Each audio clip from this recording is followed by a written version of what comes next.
సిరి సంపదలు, పాడి పంటలు బాగుండాలి అంటే ఆ రాష్ట్రంలో నదీ ప్రవాహాలు బాగుండాలనేది మనం అనుకునే విషయం.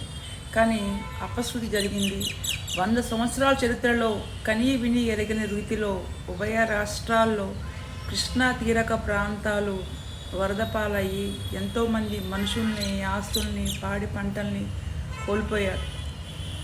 అమ్మవారు మా యొక్క మొరని ఆలకించి ఇట్లాంటి విపత్తును మళ్ళీ రాకుండా చూడాలని కోరుకుంటూ రేపటి నుంచి ఈ యొక్క వినాయక చవితి పండుగ నుంచి అందరికీ కూడా కొత్త జీవితాన్ని నువ్వు ఏమైతే తీసుకున్నావో దానికి ప్రత్యామ్నాయంగా వారి జీవితాలన్నిటికీ కూడా ఏం కావాలో అవన్నీ అమర్చి వారి దుఃఖాన్ని పోగొట్టాలని కృష్ణమ్మని మనస్ఫూర్తిగా కోరుకుంటూ మీ అందరికీ గణేష్ పండుగ యొక్క శుభాకాంక్షలు.